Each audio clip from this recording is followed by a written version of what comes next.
फतेहपुर हल्के के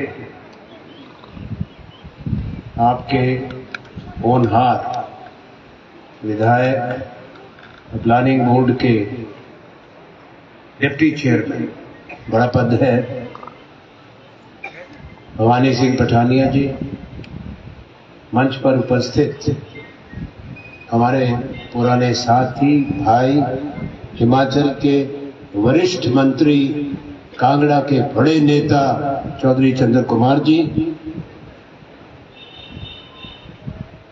श्री आशीष बुटेल पालमपुर से हैं,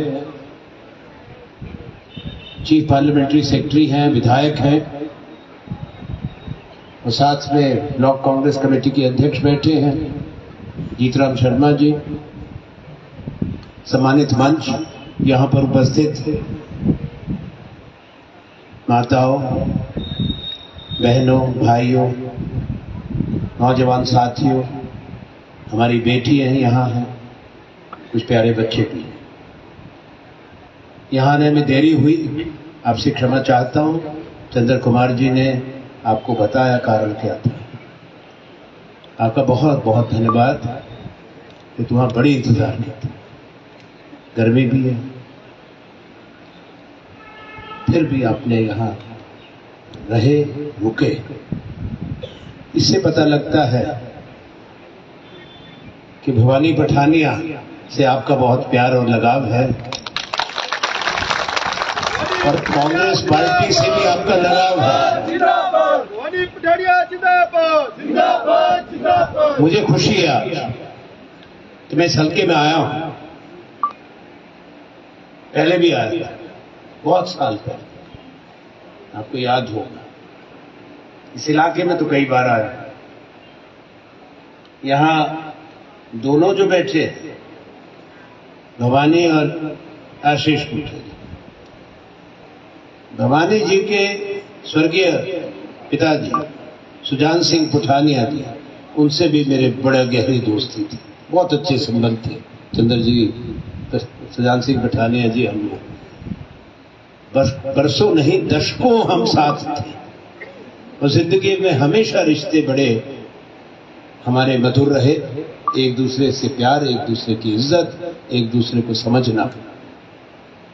और आशीष बुटेल जी के पिताजी ब्रिज बिहारी बुटेल जी, उनसे भी लंबा संबंध। अब तो कुछ बातें यहाँ पे चुनाव में होती हैं, जिनके पास कुछ कहने को नहीं, उनकी सोच छोटी होती है। मैं उन बातों में व्यर्थ समय बर्बाद करने में विश्वास नहीं करता। चंबा और कांगड़ा बड़ा संसदीय क्षेत्र है। मैं यहां एक व्यक्ति के रूप में नहीं, कांग्रेस का प्रत्याशी, एक बड़े राजनीतिक दल जो 138 साल पुरानी पार्टी है, जिसका एक अपना इतिहास है, गौरवशाली इतिहास है, उसकी उपलब्धि है जो इतिहास के पन्नों पर अंकित है। हिंदुस्तान की आज़ादी की लड़ाई, हिंदुस्तान उसकी अगुवाई करना, आपके मेरे देश को आज़ाद करना, अपनी आवाज़ देना, एक संवैधानिक प्रजातंत्र को स्थापित करना, हिंदुस्तान के लोगों को बराबरी का अधिकार देना, ये बड़ी बात है, भारतीय राष्ट्रीय कांग्रेस की उपलब्धि है। मैं कांग्रेस पार्टी के नेतृत्व के आदेश पर, अपने साथियों के सामूहिक आग्रह पर आपके पास आया हूं, आपका आशीर्वाद मांगने, आपका समर्थन लेने, भारतीय राष्ट्रीय कांग्रेस के लिए। और क्यों आया? मेरा एक लंबा अनुभव है राजनीति में।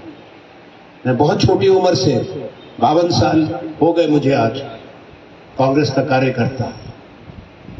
मुझे बहुत सम्मान और प्यार इस प्रदेश ने दिया है, मेरे नेतृत्व ने दिया है, वो भी श्रीमती इंदिरा गांधी, डॉक्टर यशवंत सिंह परमार, सबसे पहले जो हिमाचल के निर्माता थे। मैं दिल्ली गया तो इंदिरा जी लेके गई पहचान करके, कभी सपने में नहीं सोचा था कि शिमला में पैदा हुआ।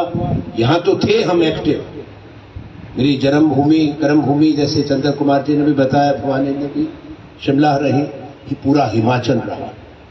अरे हम छोटा सीमावर्ती राज्य है, हमको बड़ा फख्र है अपने राज्य पे, पर यहां से दिल्ली जाना, दिल्ली बहुत बड़ा, हमारा देश इतना बड़ा है, पर वहां पहचान बनाई तो हिमाचल का नाम लेके दिल्ली जाना और भारत का झंडा लेके पूरी दुनिया में जाना, ये मेरा सौभाग्य है जिसके लिए मैं कृतज्ञ हूं। पर ये इलाका मेरा पुराना जाना पहचाना है, पुराने लोग जानते हैं, कोई ब्लॉक नहीं मिलेगा कांगड़ा और चंबा में, पूरे हिमाचल में कोई विधानसभा क्षेत्र नहीं है जहां मेरे पुराने मित्र जमाती साथी ना हो, जिन्होंने मेरे साथ काम ना किया उस संगठन में दशकों पहले। भाई चंद्र कुमार जी कह रहे थे कितने साल पुराना रिश्ता, 47 साल पुराना। कल पलमपुर में हमारे साथी मिले जो मेरे साथ पढ़े थे विश्वविद्यालय में, बाद में अलग अलग गए, कोई फौज में चला गया, कोई कहां गया, कोई डॉक्टर बन गए, बड़े बड़े नाम कमाया, कोई बैंकर्स बन गए हिंदुस्तान के बड़े, वो तमाम आए थे। सैकड़ों सैकड़ों यहाँ पे लोग हैं, कोई हाई कोर्ट का जज बन गया, कोई वकील हैं बड़े, मैंने भी वकालत करी थी, जो यहाँ है। कोई 1985 के बाद से बड़ी जनसभा लोकसभा चुनाव की नहीं हुई कांगड़ा में या चंबा में, मंडी के पड्डल में, कुल्लू के ढालपुर में, शिमला के रिज मैदान में, जहां आपका ये प्रत्याशी ना बोला हो, इंदिरा जी के समय से राजीव गांधी के समय। शायद जिनको गलत फहमी है उनसे ज्यादा मैं इस इलाके में घूमा हूं, जब शायद उनको पता भी नहीं होगा कि कितने हल्के हैं, कितनी आबादी है और क्या इसका नक्शा है। हर आदमी को अपनी बात कहने का अधिकार है।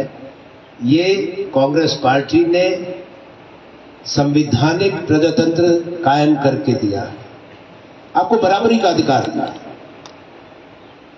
सोच के बनाया था संविधान, आजादी के समय का वचन था हमारा स्वतंत्रता संग्राम के दौरान कि हिंदुस्तान आजाद होगा तब जब जनता को उसकी आजादी मिलेगी, आर्थिक और सामाजिक आजादी मिलेगी, बराबरी का हक मिलेगा।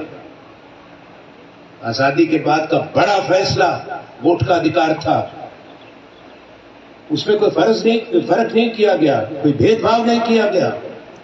हमारा मुल्क गरीब था, सदियों से गुलाम था, अपनी आवाज नहीं थी हमारी, अपने साधनों पर अधिकार नहीं था, अपना फैसला नहीं कर सकते थे।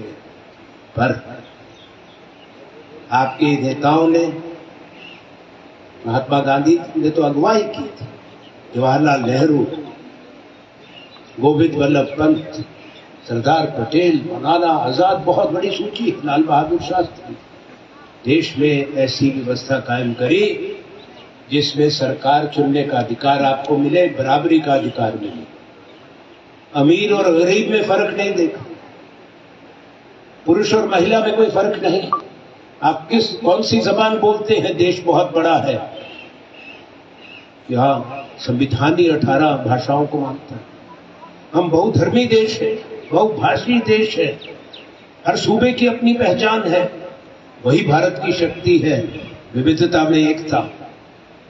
भारत की पहचान भी ये है कि देखो हिंदुस्तान की तरफ सदियों से, हजारों साल से दुनिया का हर भड़क धर्म यहां है। हाँ, हमारा सनातन धर्म, हम जिसको हिंदू समाज कहते हैं, वो सबसे बड़ा, पर यही हमारी महानता है। हमने सबको स्वीकार किया, आज से नहीं, हजारों साल से, सैकड़ों साल, और बड़े प्यार से लोग रहे, संग्राम में भी साथ रहे, अच्छे वक्त भी आए, बुरे वक्त भी आए।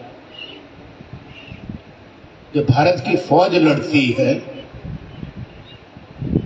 कुर्बानियां देती है, सूची निकाल के पढ़ ले, ये वीरों की भूमि है, यहां कुर्बानियां दी गई हैं, शहादत हुई है, यहां परमवीर चक्र, महावीर चक्र, शौर्य चक्रों की गाथाएं देश के जो बड़े युद्ध हुए, उसमें हर जाति के लोग लड़े, हर सूबे के लोग लड़े, शहीद भी हुए। और आज जिन पर निशाना बनाया जा रहा है, कोई भी युद्ध देख लो जिसमें वहां भी शहीद ना हो, हमारे हर धर्म के लोग शहीद हुए।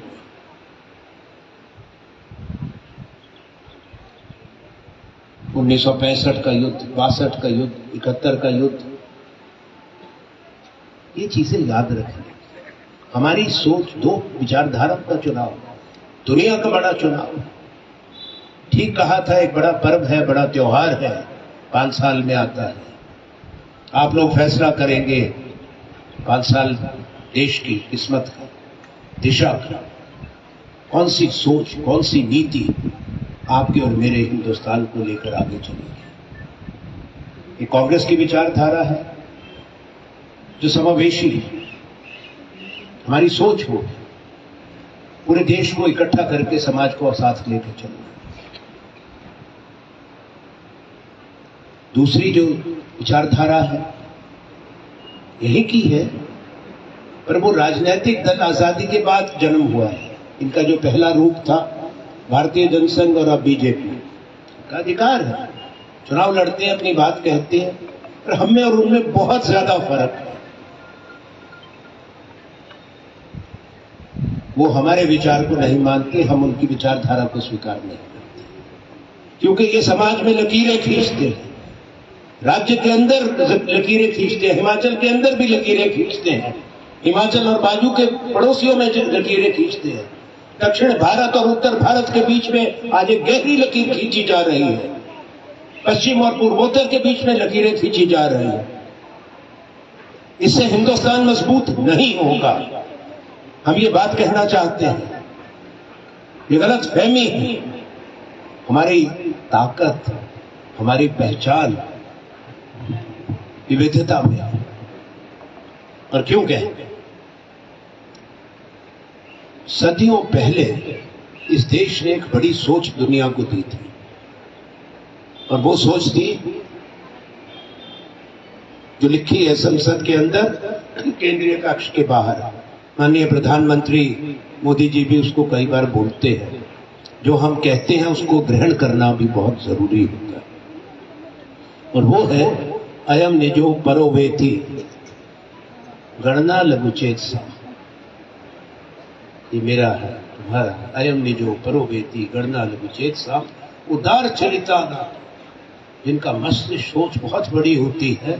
वसुधैव कुटुंबकम, पूरी वसुधा एक कुटुंब है। जिस देश की सोच इतनी विशाल हो, आज इतनी संकुचित क्या हम बना सकते हैं? जगह जगह लकीरें और खाने बना दे। जब हिंदुस्तान की आजादी की लड़ाई हुई थी, जब हमारे युद्ध हुए हैं, भारत को आगे बढ़ाया सबने मिलकर बनाया। ये चीज याद रखना जरूरी है। हम भी अपने धर्म में आस्था रखते हैं, हम सब, आप सब, पर क्या बताता है धर्म? सर्वधर्म सम्मान, सबको सम्मान। अब आज ऐसा वातावरण बन गया, भाई राजनीति करो, देश का विकास करो, संस्थाएं बनाओ, बच्चों को रोजगार पैदा करो, बेटे बेटियों का भविष्य बनाओ, किसी को कोई आपत्ति नहीं। सारा टाइम ये, अभी तो भगवान देखो, ये देवभूमि है। मैंने पिछले विधानसभा चुनाव में कहा था, इनका साहब बड़ा मंदिर बनाएंगे। मैंने कहा बचपन से हम तो ना पूजा करते हैं, ऐसे परिवार में संस्कार मिले। हर 6 किलोमीटर के बाद आपको कोई मंदिर मिल जाएगा। क्या इस दल के आने से पहले हमने पूजा अर्चना बंद कर दी थी? क्या 2014 से पहले हम मंदिर नहीं जाते थे? हम तीर्थ स्थानों पे नहीं जाते थे? पर आज कैसा है? देशभक्ति, वाह भाई, जिन्होंने आजादी की लड़ाई लड़ी, हम तो उनके बारे से, उस विचारधारा के, जिन्होंने शहादत दी, हमारे नेताओं ने। आजादी के बाद सबसे पहले हत्या हुई महात्मा गांधी की, जवाहरलाल नेहरू अंग्रेजों की जेल में रहे 14 साल। नए भारत को बनाने में, बड़ी संस्थाएं बनाने में, IITs आया, एम्स, कुछ का जिक्र आया, जो मैंने हिमाचल में बनवाई, वो पंडित नेहरू, दुनिया उनको सलाम करती थी। इंदिरा गांधी, स्वर्गीय राजीव गांधी, मैं क्यों ये नाम याद दिला रहा हूं, शहीद हुए देश के लिए, तो पिछले 10 साल से निरंतर कोसे जा रहे। ये नहीं करो, ये चीज अच्छी नहीं है। कोई भी देश जो अपने राष्ट्र निर्माताओं और शहीदों का अपमान करता है, उसको इतिहास स्वीकार नहीं करता। ये अच्छी परंपरा नहीं है। स्वस्थ परंपरा और मानसिकता है, चाहे आपके वैचारिक मतभेद हो, पर जिन्होंने देश बनाया है, कुर्बानियां दी हैं, उनका सम्मान से नाम लो, उनको अपमानित मत करो। अब क्या कहा जाता है कि वही हैं हमारे संस्कृति और धर्म के प्रतिनिधि, तो हम कौन हैं? सोचो, चुनाव इसलिए कराए जाते हैं, क्या हम अपने धर्म के, सनातन धर्म के हिंदू तब होंगे जब वो हमको सर्टिफिकेट देंगे? वो होते कौन है? किसे अधिकार दिया? मजाक हो रहा है हिंदुस्तान में। जो उनके साथ हैं वो देशभक्त हैं, तो हम सब देशद्रोही? गजब हो रहा है मुल्क में। सोचो क्या कहा जा रहा है, कितनी विष घोला जा रहा है, समाज में तनाव और टकराव लाया जा रहा है। यह हिंदुस्तान के लिए अच्छी बात नहीं। मेरी एक सलाह इनको भी है, आपको कह दूं 1 मिनट में। आप अच्छे बगीचे भी देखते हैं, बिजौर में अच्छे बाग हैं, दिल्ली में मुगल गार्डन्स हैं, अच्छे अच्छे बगीचे सब जगह लगते हैं, लोग अपने घरों में लगाते हैं। मौसम के मुताबिक कौन से फूल लगते हैं वो हम लगाते हैं। आपको गुलाब भी दिखता है, गेंदा भी दिखता है, डेलिया भी दिखता है, अच्छा लगता है ना? अब सोचो, अगर हुक्मनामा हो कि फूल एक ही रंग के लगेंगे हर एक के बगीचे में, वो बगीचा बगीचा रहेगा? और भगवान भी अनुमति नहीं देता, क्योंकि मौसम के मुताबिक ही फूल सब्जी लगती है। आज तो सोच ही अजीब हो गई, प्रकृति से भी झगड़ा करोगे, किस किस से झगड़ा करेंगे? हमारे देश ने बहुत तरक्की की है आजादी के बाद, पर आज कहा जाता है हिंदुस्तान कमजोर था 2014 से, देश में कुछ नहीं हुआ। मेरी माननीय प्रधानमंत्री जी और उस दल के लोगों को प्रभु सद्बुद्धि दे, जब वो भी आए थे सरकार में, चुन के आए थे उसी संविधान को जो कांग्रेस ने दिया था, और उसके बाद वो पैदल तो कोई नहीं आया। हवाई अड्डे बने हुए थे, दिल्ली में मेट्रो बन चुकी थी, भव्य इमारतें बन चुकी थी, भारत परमाणु शक्ति बन गया था इंदिरा गांधी ने जब पोखरण में विस्फोट करा था 1975। भारत अंतरिक्ष में चला गया था 1976 में जब आर्यभट्ट भेजा था। भारत दुनिया की एक बहुत बड़ी क्रांति का अग्रिम नेता था। पहली औद्योगिक क्रांतियों में हम पीछे छूट गए क्योंकि हम गुलाम देश थे। भारत सदी बदलने से पहले जो नई क्रांति आई संचार की, नई क्रांति आई सूचना प्रौद्योगिकी की, इंफॉर्मेशन टेक्नोलॉजी की, हिंदुस्तान दुनिया का लीडर बन गया। आज जो बच्चों के हाथ में, आप सबके हाथ में स्मार्टफोन है, राजीव गांधी को याद करो। कंप्यूटर लैपटॉप की जब बात आती है, राजीव गांधी को याद करो। जब सदी बदली थी, पूरी दुनिया ने हिंदुस्तान के लोगों को बुलाया था। मिलेनियम बग नाम का तकलीफ थी कि सारे कंप्यूटर क्रैश कर जाएंगे, बैंकों की सर्विसेज क्रैश कर जाएंगी। भारत से लोगों को लेके गए कि इसको दुरुस्त करो। बड़े बड़े देशों ने दसियों हजार वीजा दिए हमारे आईटी एक्सपर्ट्स को।